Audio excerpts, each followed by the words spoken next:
Jennifer Carvalho, sou presidente desta Comissão de Direitos Sociais da OAB Maringá. Para quem não é membro, eu quero deixar alguns recadinhos. A nossa reunião acontece todas as primeiras sextas-feiras de cada mês, das 10 às 10. Então, já é o horário fixo para, se você tiver interesse em participar, já deixar na sua agenda. Né? E precisa ser advogado para ser da comissão.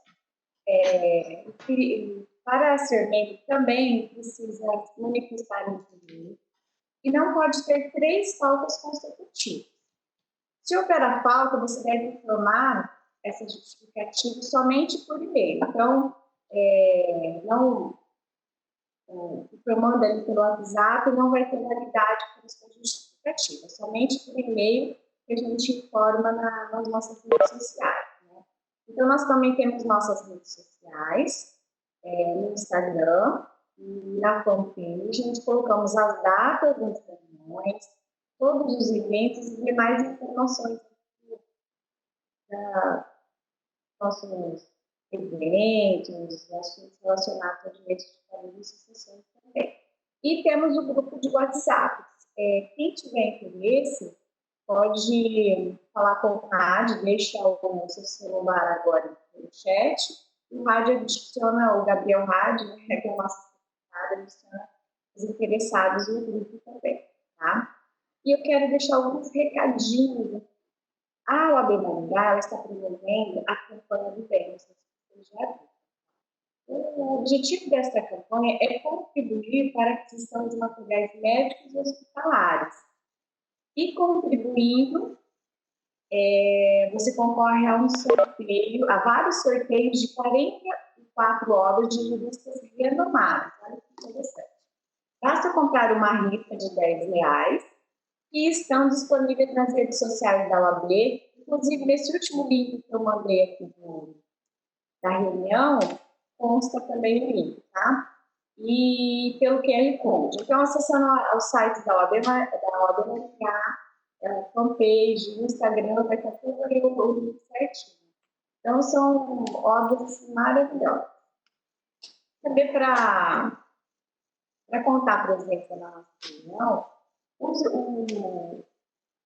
o microfone não precisa estar aberto, tá? Só depois no final, se você quiser fazer perguntas, ou pode fazer você no chat, ou perguntas assim, no próprio microfone. Mas a presença ela é registrada com as câmeras abertas, tá bom?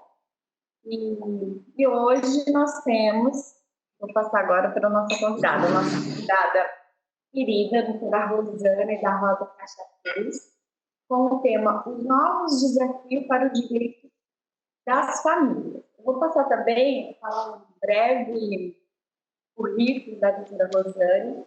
Ela é mestre pela Universidade Estadual de Londrina, doutora pela Pontifícia Universidade Católica de São Paulo, coordenadora da pós-graduação de Família e Sucessões,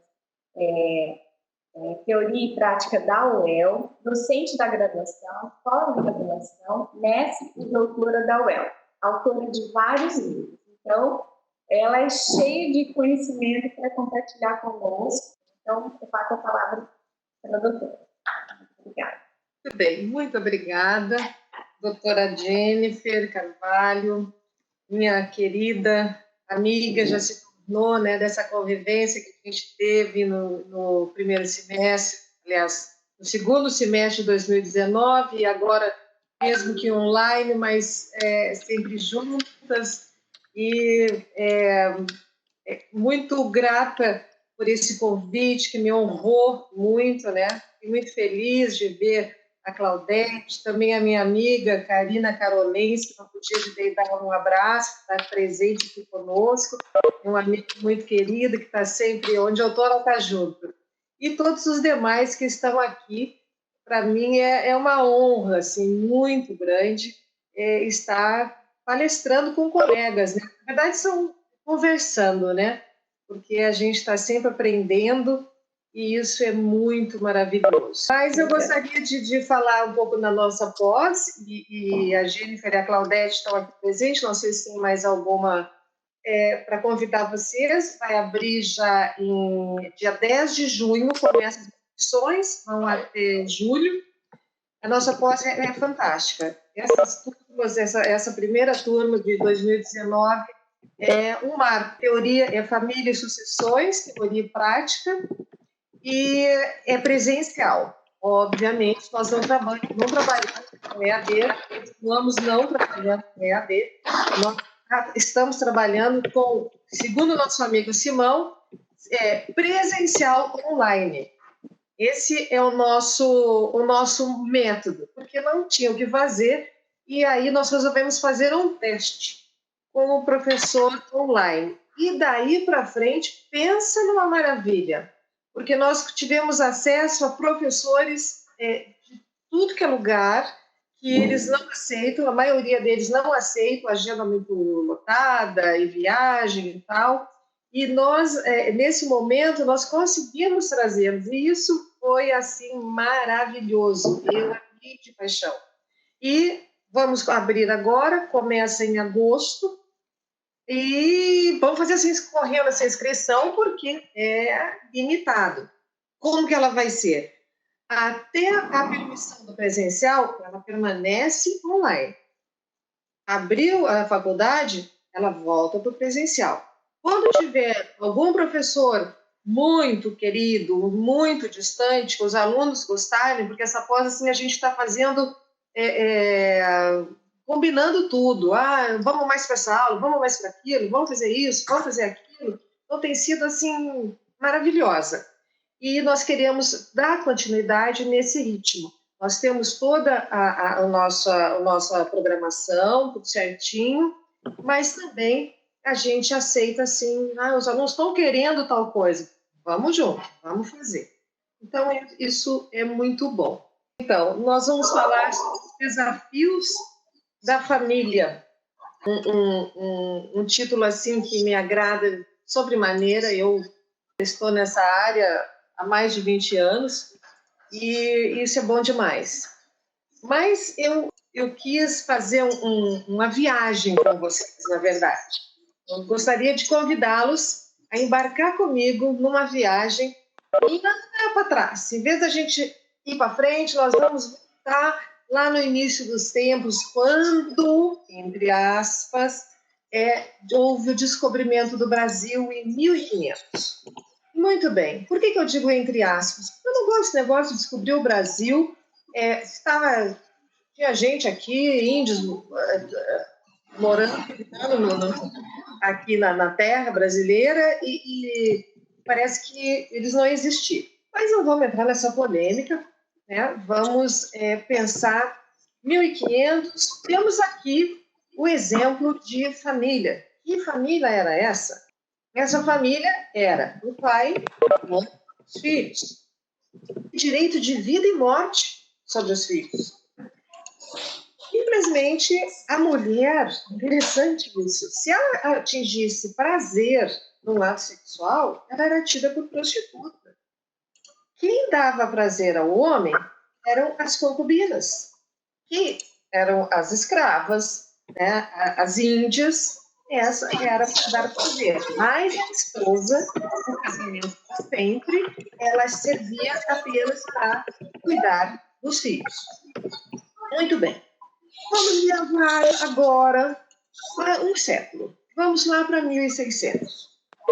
Em 1600, famílias brasileiras mais consolidadas. Muito bem. Chegamos em 1600, famílias mais consolidadas, como eu dizia, mas a pergunta que eu faço é: alguma lei, alguma coisa falando, mudando esse aspecto social? Algum desafio novo para a família? 1600 é um século. Nada. Tudo igual.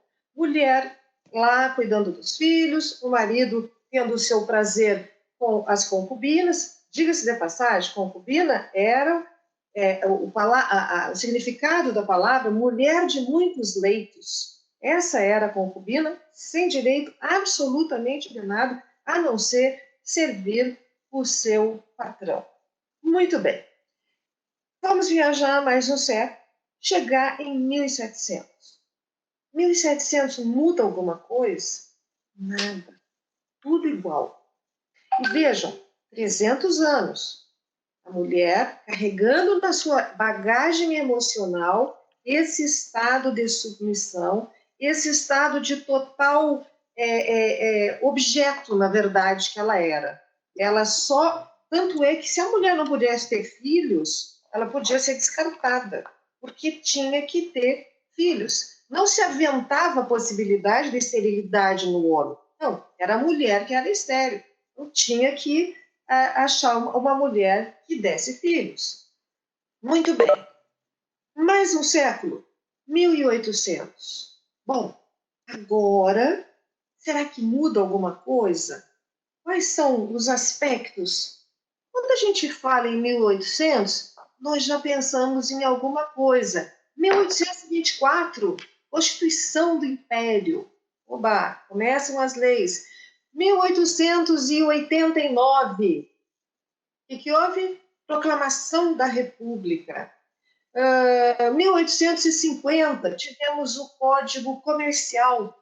Então, nós já começamos a caminhar. No finzinho lá de 1800, nós tivemos o esboço do Código Civil por Teixeira de Freitas, trabalho excelente, inclusive, vários países pediram para a contribuição dele, e ele acabou passando para a Argentina, que até hoje o Código Argentina tem muita coisa de Teixeira de Freitas. Mas Brasil não quis saber.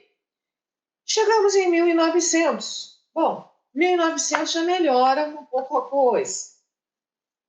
Quando a gente pensa, publicação do primeiro Código Civil, 1916, Clóvis Bevilacqua, a mulher como é que ficou? Uma mulher relativamente capaz. Bom, eu já acho maravilhoso, porque pelo menos foi mencionada a mulher no código como relativamente capaz. Muito bem, 1932, o que aconteceu? Código eleitoral permitindo a mulher votar. Oba, a mulher já estava votando. Mas foi em 1962, com o Estatuto da Mulher Casada, que ela passa a ser capaz. Olha que maravilha. Agora ela já pode, inclusive, trabalhar. Mas sempre o marido precisava da autorização. 1977, lei do divórcio. Olha que maravilha. 1977, lei do divórcio. Por que maravilha? Porque a mulher se libertou da perpetuidade do casamento. Agora, ela já podia se divorciar e casar novamente sem a pecha da concubina, né? Porque é incrível como faz tão pouco tempo isso. E clubes, aqui em Londrina tem o clube até hoje, o country, era proibido se associar com uma concubina. Então, a concubina não tinha absolutamente nenhum direito. Quando, em 1977, vem a lei do divórcio, isso dá um novo alento à mulher. Em 1990, nós temos uma grande lei, o ECA, o Estatuto da Criança e do Adolescente. Muito bem, aplaudido por vários, feitos por sociólogos, também a Alemanha pediu licença para o Brasil para poder utilizar grande parte do nosso código lá. Excelente, mas os aplausos totais foi 1988. Constituição Federal, que lá no seu artigo 5º diz o quê? Todos são iguais na lei, perante a lei. Artigo 5º, homem e mulher são iguais. Já pensou que maravilha? O artigo 226, parágrafo 5º, dentro do casamento, direitos iguais entre homem e mulher. Maravilha, maravilha. Isso levou a um outro status a mulher. No entanto, quando se pensa que chega-se a esse patamar total de liberdade, onde a mulher passa a escolher com quem casar, quer viver casada, quer ser divorciada, união estável, porque foi reconhecida a união estável, diga-se de passagem, o artigo 227, para converter em casamento. Então, nada de igualdade entre união estável e casamento, mas houveram esses aplausos em relação à igualdade entre as pessoas. Muito bem. Mas agora convido vocês para desembarcar no século XXI, precisamente em março de 2020. Uma pandemia. Nos deparamos com um micro-organismo invisível que nos amedronta completamente, nos deixa a nós e ao planeta todo. Né? Ele traz todo o planeta Terra, coloca em pânico para se resolver, mudar essa situação, se reinventar. Aí pergunto para vocês, toda essa liberdade, todo esse momento em que a mulher ela tem total liberdade, o que acontece agora, 2021? Opa, 2020, o que acontece? Acontece que essas mulheres livres, esses casamentos, os filhos foram presos, todos em casa. Estamos, agora já terminando, em quarentena, fechados em nossos lares.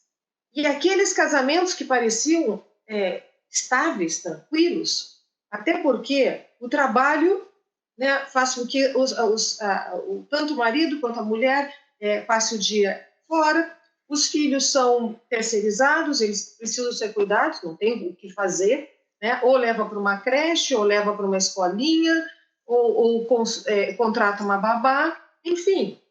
Os pais chegam em casa no final da tarde, a criança já está ali, já tomou o seu banho, toma o seu jantar e dorme. O outro dia, a mesma coisa. E agora? O que aconteceu? Ninguém mais sai de casa. Escolinhas fecham. Babás não podem trabalhar pelo problema de ônibus e tal. E os pais ficam sozinhos com os seus filhos. E aí, como faz? Aí começa um grande desafio para o direito. O que fazer? E aqui eu só vou fazer uma pausa para dizer para vocês porque eu fiz toda essa caminhada para a gente entender que não existe evolução do ser humano. Existe transformação do ser humano.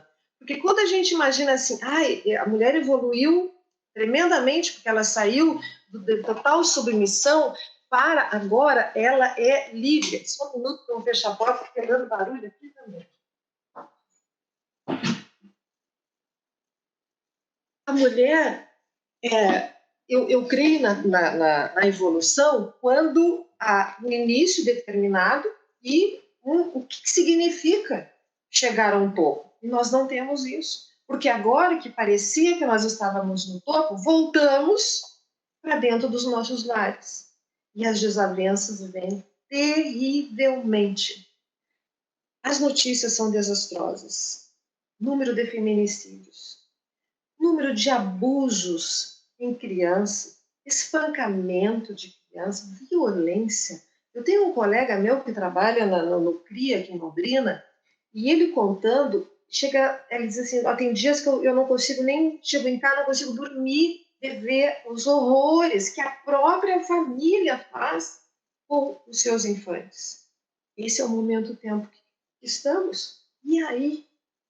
Transformações, novos desafios, temos que viver, temos que fazer alguma coisa.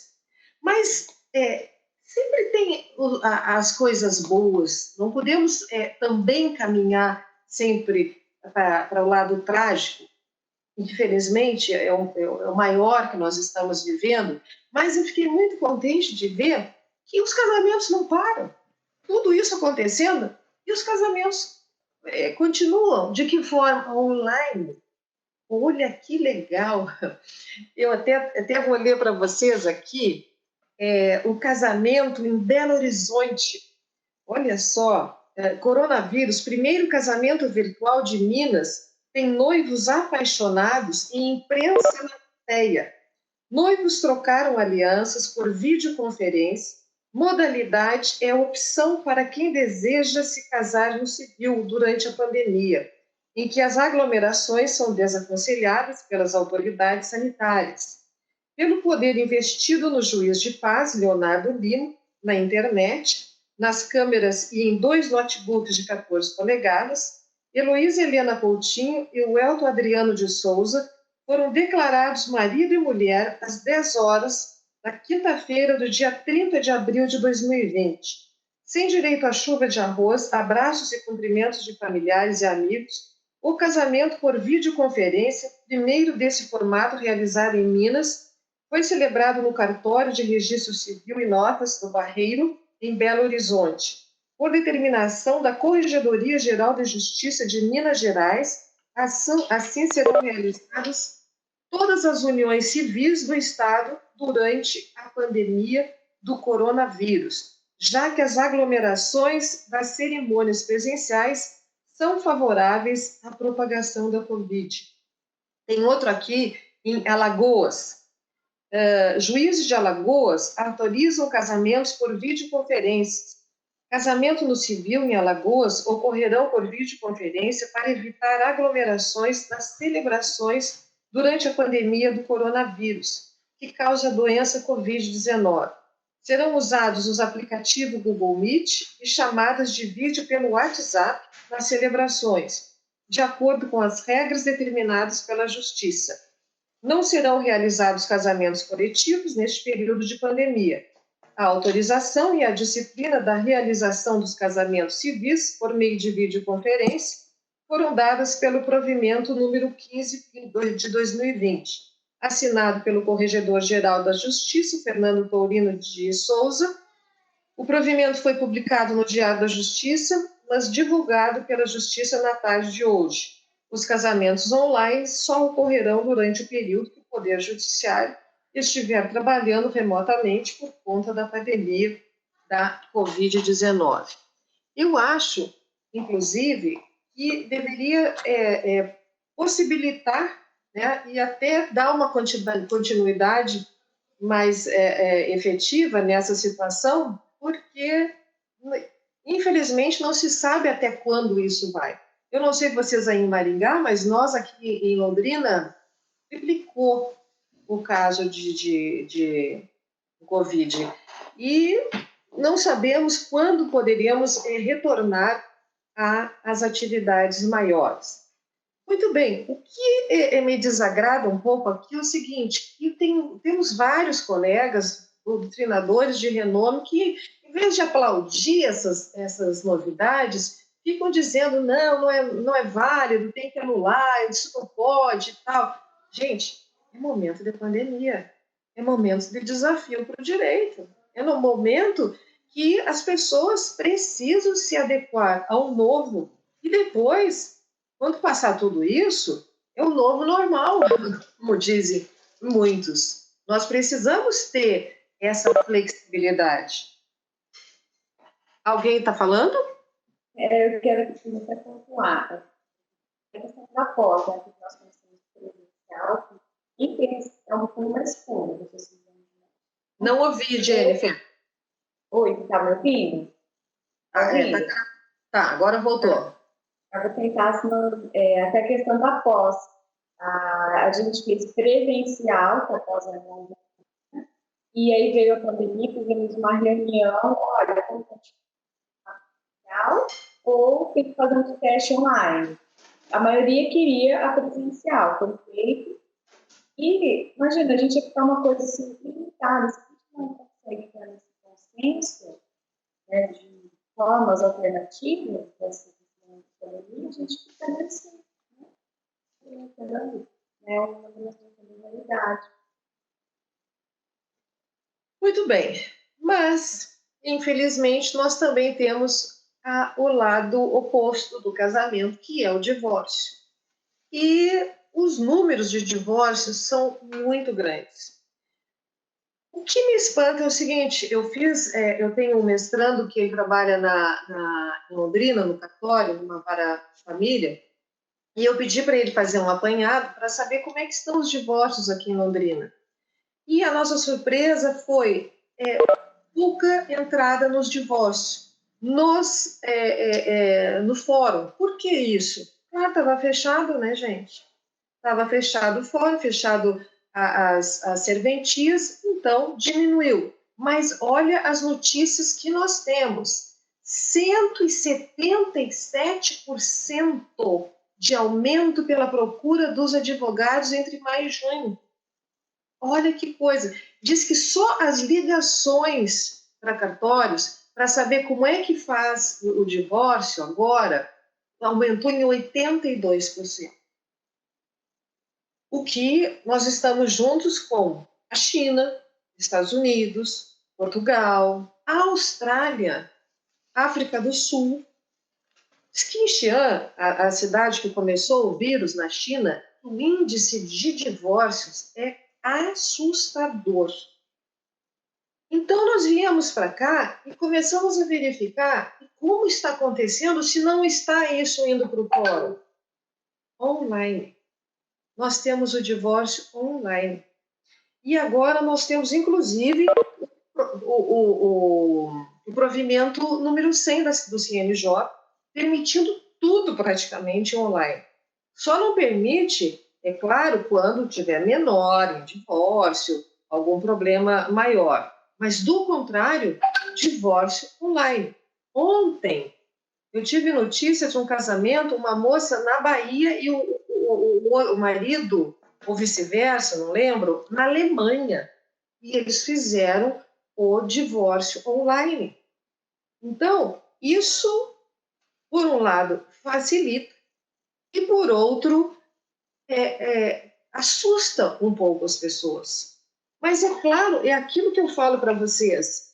O que fazer nessa hora? Eu acho que nós, advogados, nós precisamos entender que o ser humano vive um desequilíbrio emocional muito grande. E nós somos seres humanos. Enquanto advogados, nós também precisamos buscar novos caminhos, novas ideias para nos reinventar e para poder ajudar os nossos clientes, porque é muito complicada a situação que nos encontramos. E aí fez o divórcio, o que acontece? Guarda. Com quem fica essa guarda compartilhada? Porque a compartilhada é a mais provável, é a que está a lei que dá essa direção. Muito bem. Guarda compartilhada. Até assisti uma live com o Rodrigo da Cunha Pereira e a Maria Berenice Dias, vocês devem ter assistido, fantástico, foi acho que algumas semanas atrás, e o Rodrigo ainda fala o seguinte: será que o Brasil assumiu a guarda compartilhada, o foco da guarda compartilhada? Porque o que é a guarda compartilhada? No meu entender, visita livre. E por que da guarda compartilhada? Porque as pessoas desconhecem o quê? Desconhecem o poder familiar. Que também aqui a grande discussão, não, poder familiar não, autoridade parental. Eu sigo no poder familiar, amo de paixão a Gisele Groening, e ela convenceu muita gente, inclusive o Simão, que o poder no sentido de aquela pessoa em que o filho pode confiar, o filho pode saber que ele tem aquele poder, que a responsabilidade é dele na sua criação. Então, ela me convenceu, pelo lado da psicanálise, que eu amo de paixão, e esse termo poder familiar é adequado, e por isso que eu continuo utilizando ele. Mas vamos lá. Eu entendo que o poder familiar é o gênero, do qual todos os demais institutos são espécies. Por exemplo, a guarda. Por quê? Vejam, qual é o conceito do poder familiar? O que diz lá no artigo 22 do ECA? Deixa eu ver se eu tenho ele aqui para eu ler para vocês, porque eu acho que é extrema. Aqui, achei. Diz o seguinte: aos pais incumbe o dever de sustento, guarda aos pais o poder familiar, ele é exclusivo do pai e da mãe e dá esse poder de guarda também. Ambos têm que guardar. Então não é porque o filho está na guarda compartilhada, mas vai morar com um dos pais. A guarda compartilhada não é a guarda alternada. É aquela em que a criança mora com um dos pais, mas ele tem livre acesso ao outro. Antigamente, antes da atual lei da guarda compartilhada, ela só existia se houvesse acordo entre as partes, se a separação fosse amigável. Hoje não. Podendo litigiosa ou não, a guarda é a compartilhada, salvo se algum morar em alguma cidade e tal, o juiz entender diferente. Muito bem. Se o pai e a mãe são detentores do poder familiar, e o poder familiar lhe dá o direito, Constituição Federal, Estatuto da Criança e Adolescente, para que eles tenham essa total direito e deveres e obrigações, ambos. Por que esses pais agora, aquele detentor da guardião da criança, que a criança mora, eles resolveram proibir a visita por causa da contaminação do Covid. E aí, como que faz? O que vai fazer o judiciário?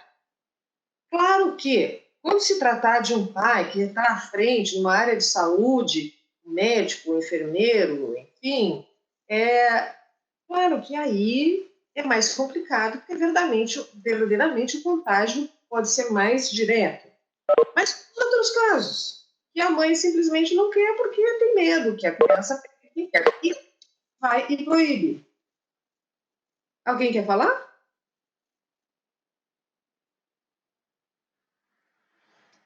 Então vamos continuar.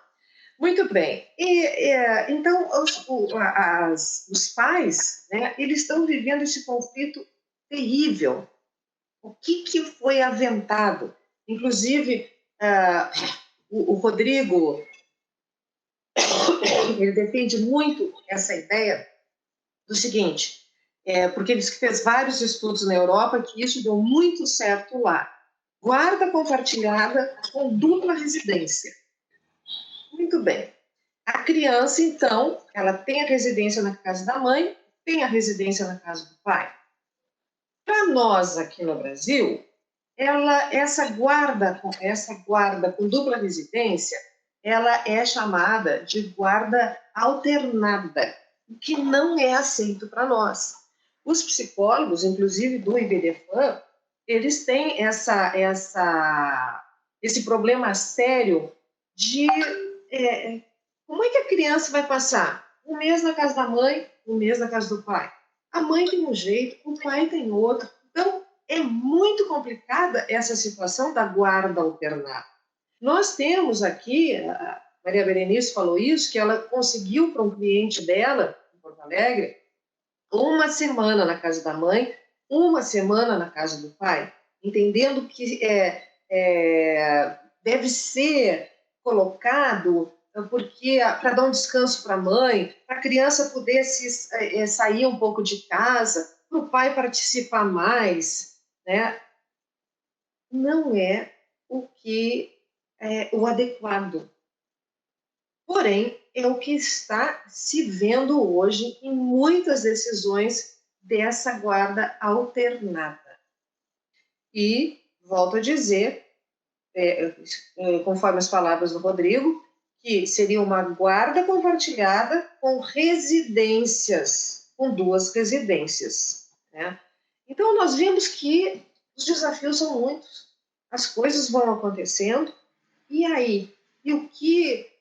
Qual o caminho, né, tomado para que mude um pouco essa situação. Muito bem. Dentro dessa questão da guarda, tem a guarda por nidação também. Aquela em que o casal tem uma casa montada, tudo bonitinho, um mês mora a mãe naquela casa, um mês mora o pai naquela casa. E a criança ali é a sua moradia fixa. Não é aceita. Não prosperou aqui no Brasil. Muito bem, mas nesse momento agora que nós estamos vivendo, nós precisamos nos adequar. Eu gosto muito do Simão, quando ele diz o seguinte, gente, não é 2 mais 2 igual a 4, eu penso igual, sabe? Nós temos que nos adequar. Que situação tem a criança agora? Qual é a melhor jeito de dar uma convivência melhor para essa criança? Tem que se adequar. Tem que surgir novos meios. Muito bem. Eu estou muda? Sou eu que estou muda? Estou vendo aqui. Estão me ouvindo? Estão me ouvindo?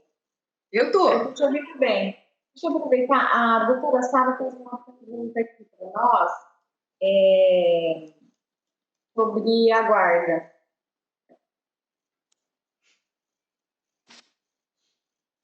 Ela acha importante mencionar a diferença entre a guarda compartilhada e alternada, pois muitos pais colocam no acordo de guarda compartilhada, mas no dia a dia fazem alternada e acaba que o filho não sabe qual é a diferença. E ela vê que, na prática, muitos advogados não explicam essa distinção. E, realmente, tem alguns advogados, acho que principalmente aqueles que não são familistas, né, eles não sabem diferenciar. Se você quiser esclarecer isso, ela até reforça pelo pergunta. Muito bem.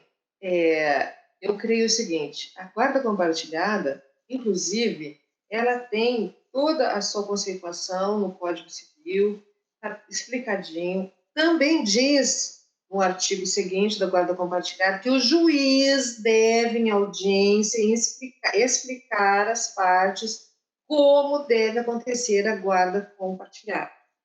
Mas o que acontece? As pessoas confundem tudo. E a guarda compartilhada com a alternada é completamente diferente. Inclusive, muitos entendem o seguinte, eu prefiro a guarda compartilhada porque, como vou compartilhar, não vou pagar pensão. Gente, ledo, engano. A guarda compartilhada, a criança mora com um genitor e tem livre acesso ao outro. Obviamente que eu não estou dizendo que o outro vai chegar, como aconteceu, em seguida que editaram, que saiu a lei da guarda compartilhada, um casal aqui de Londrina, o marido, a criança ficou morando com a mãe, e o marido, um dia, estava com saudades da criança às 2 da manhã, resolveu, porque ele tinha a chave, porque ele tinha guarda compartilhada, então eles tinham que ter a chave da casa, ir lá para matar as saudades do filho. Chegou lá e a mãe estava com outro homem, e foi.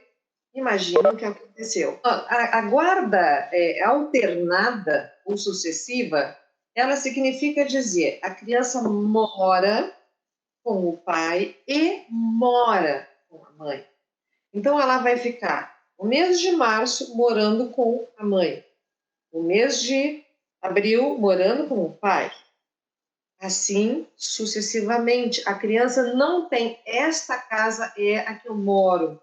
O regramento moral, emocional da minha mãe, ele influencia mais que a do meu pai.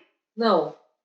A mãe torce para um time de futebol, o marido para outro, a mãe é de uma religião, o marido é de outro, a mãe é conservadora, o marido não é. E isso, na cabeça da criança, dá um nó. Por isso que os psicólogos, o grupo de psicólogos do IBDFAN, eles são totalmente contra, porque dá um problema sério na cabeça da criança. O que a lei brasileira permite é a guarda compartilhada. Mora com a mãe e tem livre acesso ao pai. Essa é a guarda compartilhada. O que eu falei para vocês é o seguinte, nós estamos numa época completamente atípica. E os desafios do direito são muitos. Como a Maria Berenice diz, eu consegui, o juiz me deu em Porto Alegre 15 dias para um e 15 dias para outro. Por quê? Porque nenhum está trabalhando, os pais estão em casa, vai cuidar do filho 15 dias cada um. Isso é uma guarda alternada. Isso é uma guarda alternada. Totalmente contra o que a psicologia diz. Mas nós estamos vivendo um momento-tempo desequilibrado. Eu também sou totalmente contra a guarda alternada. Eu sou a favor da guarda compartilhada. E não em todos os casos. Tem muitas situações que um não tem condições mesmo de ficar com o filho. Então, tem que haver a guarda unilateral nessa situação. Mas essa sua pergunta foi extremamente importante, porque eu creio que os advogados precisam estudar não só a guarda compartilhada e a guarda alternada. Tudo que falta, eu entendo, é o conhecimento do poder familiar. Porque no momento em que as partes entenderem, pai e mãe, que independente de ter guarda unilateral, guarda compartilhada, guarda do jeito que quiser, o poder familiar, os dois têm o direito. Direitos, obrigações, direito de visita. Não tem como tirar o direito de visita de um pai ou de uma mãe, porque pelo poder familiar. Para eu suspender uma visita, eu tenho que entrar com pedido de suspensão do poder familiar. E por isso que eu digo, o gênero é o poder familiar, que todos mais são espécies. Se houvesse essa demonstração para o seu cliente, esse ensinamento, que ele entendesse que ele, tanto quanto o pai, tem os mesmos direitos, as mesmas obrigações. E aqui eu volto para o que está acontecendo também a pensão de alimentos. Não querem mais pagar. O que acontece? Veja só. Tem guarda compartilhada, a criança mora com a mãe. O pai entra na justiça pedindo que não tem mais como pagar a pensão de alimentos porque está desempregado. Muito bem. Pergunto para vocês. Mata a criança. Porque se o pai não tem mais como sustentar, e a mãe? A mãe está desempregada também. Mas a mãe dá um jeito. Ela vai atrás, ela faz bolo, ela vende roupa, ela faz faxina, ela dá um jeito. Não vai deixar a criança morrer de fome. Por isso que nós estamos vivendo numa situação atual em que haja decisões bem elaboradas. Que desafios nós temos agora numa justiça? O que fazer? Então, o momento está desempregado, não quer pagar o X, tudo bem, mas vai ter que contribuir de uma forma ou de outra. Assim que a mãe vai vender bolinho, o pai vai vender bolinho também. Vai ter que dar um jeito.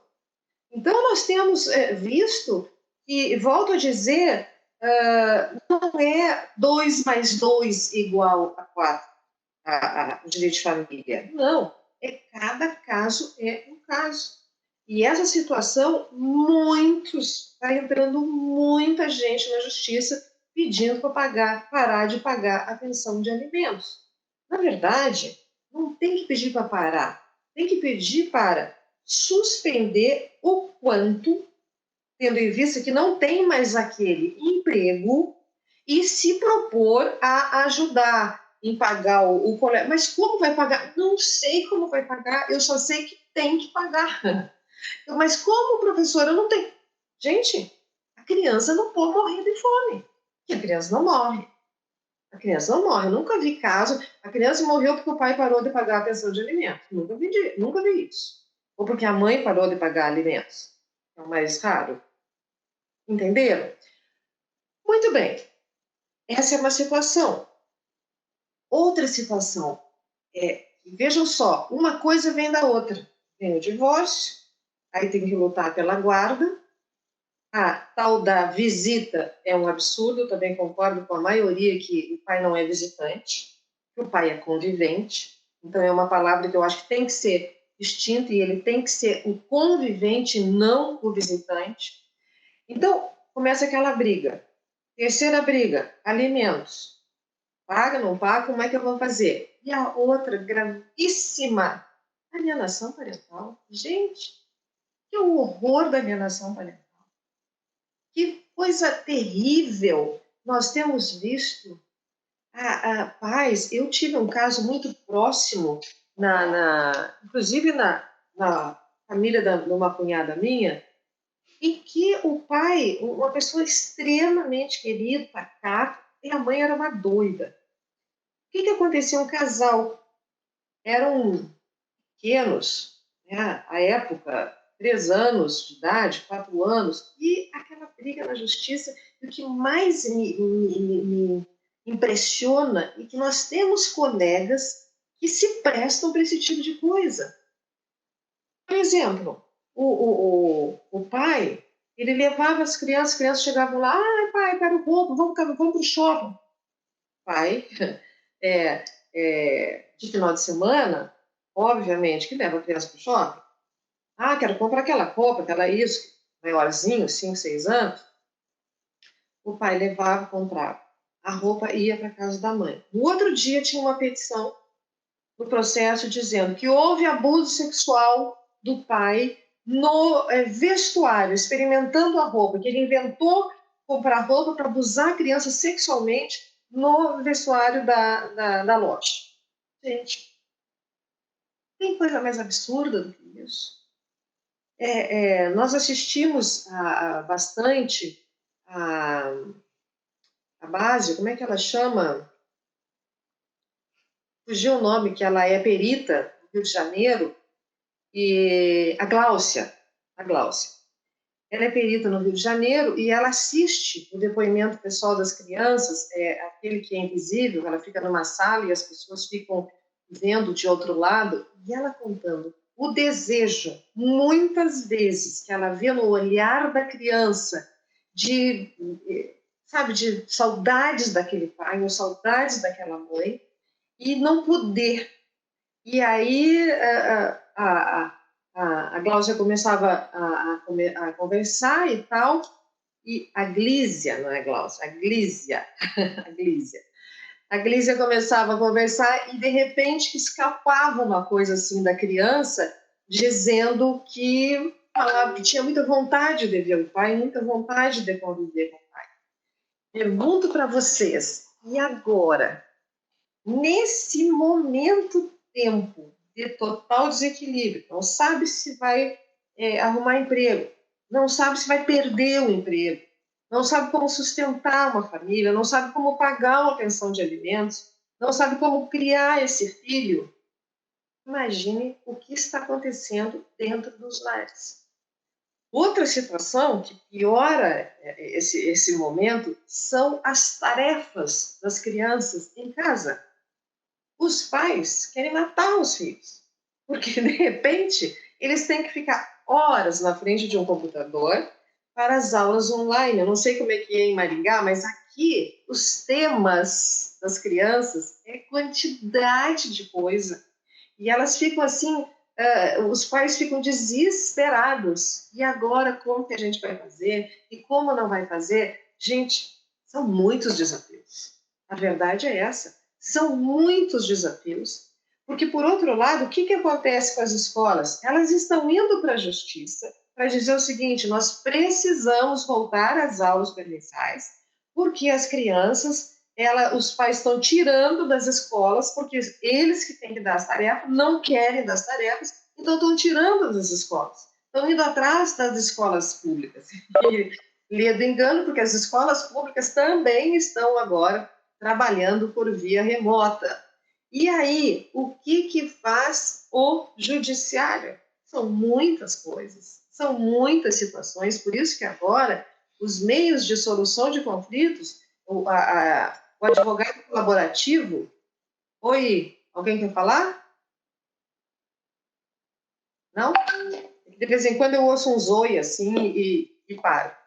O advogado colaborativo, né, nessa tentativa, a mediação. Mas agora, falando nisso, eu lembrei eu assisti há pouco tempo atrás um comentário numa rádio não, numa rádio não, na televisão, não me lembro qual, um casal de Goiânia, casal nada, irmãos, a moça e o irmão, eles abriram uma plataforma Uber de divórcios, certo? Eu nunca tinha visto, achei assim uma ideia tremenda. O que acontece? A pessoa entra no pau da plataforma, se inscreve, dá o nome, olha, a plataforma é em tal lugar, eu moro lá no outro lado do país. Tá bom, eu quero fazer o meu divórcio, não tem problema. Essa plataforma envia para a pessoa, o advogado que trabalha lá perto, para poder tomar as precauções. Porém, se essa pessoa quiser fazer com essa própria, esses advogados dessa plataforma, eles podem fazer e fazer o registro ali na serventia, porque agora nós temos tudo online. Eu disse, nossa, olha que legal. Se a moda pega, né? Uma plataforma de divórcio consensual. Inclusive, a explicação da doutora, eu achei assim, muito, muito plausível, porque ela disse que se questionou muito em relação a como que vai fazer? Será que eu estou destruindo os lares? Será que eu estou propiciando mais divórcios? E aí, e depois de muito se questionar, de parar, de pensar, que ela entendeu que não. Ela só estava facilitando uma situação no momento extremamente complicado que nós temos agora. Por isso que nós não podemos dizer isto é certo, isto é errado, deve agir assim, deve agir assado, não tem que fazer isso, não tem que fazer aquilo. Por quê?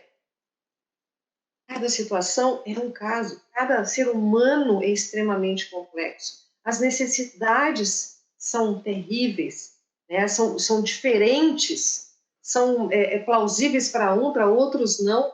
As doenças chegando, os hospitais superlotados, estava vendo em Cascavel, não tem mais leito pelo índice da Covid. Né? Graças a Deus que em Londrina nós ainda estamos bem nessa seara. Então, os desafios são muitos. Os desafios são muitos. E nós poderíamos continuar conversando o resto do dia em relação a tanta situação terrível que nós estamos vivenciando em relação aos conflitos. Mas eu não posso terminar esse momento da minha fala sem dizer para vocês que não podemos perder a esperança. Sempre há esperança. Todo deserto tem um fim. Nós estamos atravessando um deserto. E nesse momento tem várias coisas boas. Eu falava no início com a Claudete, quanto nós temos crescido intelectualmente. Impressionante o que a gente tem aprendido. Essa quantidade de live, essa quantidade de fala, professores fantásticos que nós não tínhamos acesso e hoje a gente está conseguindo. Isso é bom demais. Então, nós temos que nos reinventar. E uma dessas coisas que a gente pode fazer é também buscar o nosso lado espiritual. Como eu estou? Como está a minha vida com Deus? Você sabe que eu não entendo como é que uma pessoa pode viver sem Deus. É uma opção, eu não consigo. Então, eu também tenho tido esse tempo muito de intimidade com Deus, de poder pensar mais, estar mais perto de Deus, orar, ajudar os meus amigos. Então, nós temos que olhar o lado bom da situação, nos aprimorar, buscar o nosso próprio eu, né, para poder ajudar o próximo. Porque nós somos advogados. E eles precisam de nós agora mais do que nunca. Vocês viram o índice elevadíssimo de procura por advogados? Então, nós precisamos estar curados, nós precisamos estar reinventados, nós precisamos ter uma total segurança para poder passar para eles, mesmo na insegurança que vivemos. Porque eles precisam de nós. E quando a gente fez aquele juramento na OAB, a gente se obrigou a cuidar, a ser praticantes, a buscar a justiça para poder fazer parte da pacificação social. E assim, eu encerro a minha fala. Então, gente, eu quero agradecer imensamente. Olha, doutora Rosane, Foi muito esclarecedor essa dinâmica, sabe? Mostrando principalmente a questão do divórcio, que gera a guarda, né? Essa explicação exatamente do poder familiar, e a guarda sendo uma espécie, e essa que vem depois em decorrência dos alimentos. Nossa, foi totalmente dinâmico e atual a sua abordagem aqui sobre o direito das famílias. Somente gratidão tenho aqui pelo seu aceite imediato por participar aqui da nossa reunião. E só vou destacar, porque eu acho que algumas pessoas entraram atrasadas, sobre a pós ali em Londrina. Qual dia realmente que inicia e finaliza as inscrições? Após ela começam as inscrições dia 10 de junho e finalizam, eu acho que dia 15 de julho, eu não sei bem o final, mas eu sei que o começo é dia 10 de junho, é só você entrar no site da UEL e ali você pode fazer a sua inscrição, tudo pelo site, nada presencial. Sim, bem tranquilo. Olha, então eu finalizo agradecendo muito a todos e tenham um excelente e maravilhoso final de semana. Eu que agradeço, muito, muito, muito me honrou estar aqui com vocês, falar com gente tão apaixonada pelo direito de família, assim como eu, foi brilhante. No dia que vocês precisarem, eis-me aqui, todo mundo já sabe, as meninas aí sabem o meu endereço, e-mail, telefone, tudo, e espero vocês o ano que vem. Ano que vem não, agosto. Próximo semestre. Próximo semestre. Tá bom? Beijo grande. Beijo. Obrigada. A todos. Amém. Vocês também.